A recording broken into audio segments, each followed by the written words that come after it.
If a LabVIEW VI contains syntax errors, the Run button will appear broken.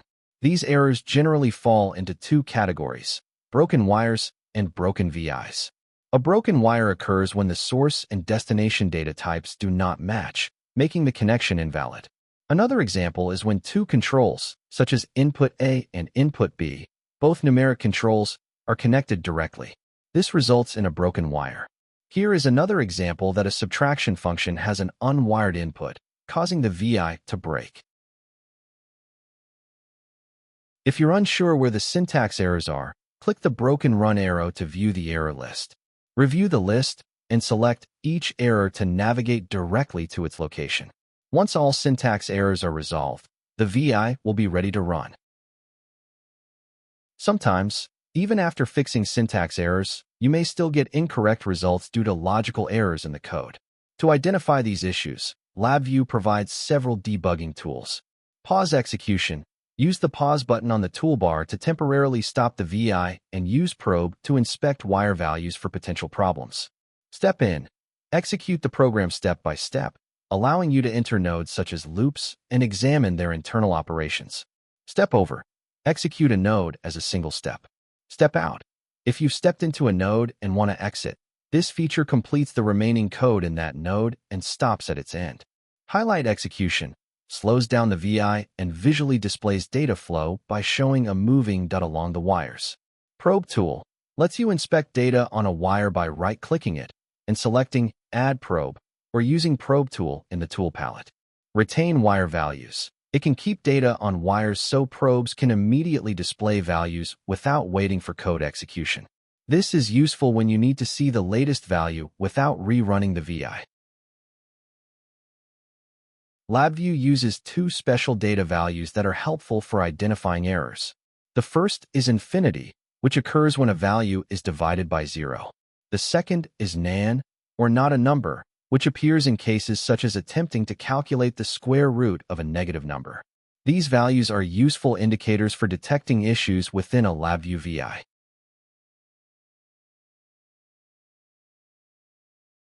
We will now demonstrate debugging techniques in LabVIEW by troubleshooting a simple VI. First, create a new VI and line up the front panel and block diagram side by side. Add two numeric controls labeled X and Y, along with a string indicator on the front panel.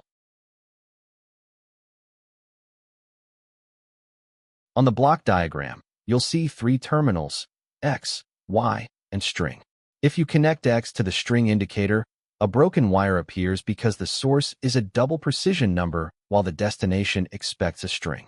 Press Ctrl B to delete the broken wire. Similarly, connecting two controls directly also creates a broken wire, as controls should not be linked together. You can remove broken wires by using Ctrl B. Delete the string indicator. Next, add a numeric indicator called result. Configure all numeric data types as I32. To save space, select all terminals, right-click and uncheck View as icon. Add a for loop. Open the Functions palette. Go to Structure and select For Loop. Connect terminal X to the count terminal of the loop. Connect terminal Y to the left side of the for loop. You will see a solid square, which is a tunnel to transfer the data from terminal Y to the loop. Inside the loop, add the value from the left tunnel and the value from the loop index terminal.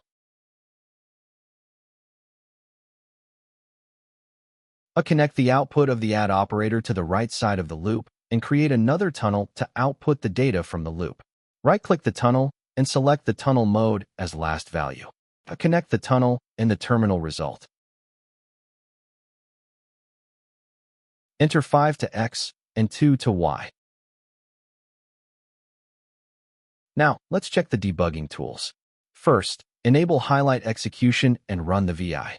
This slows down execution and shows data flow through wires. You will see that the loop repeated 5 times. After the loop completed the execution, the data was sent to the terminal result. Next, use single step to execute the VI step by step. You can step into the loop, run iterations step by step. You need to step through the for loop 5 times.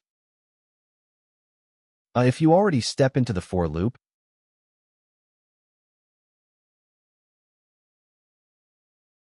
You can use step out to finish the rest iterations.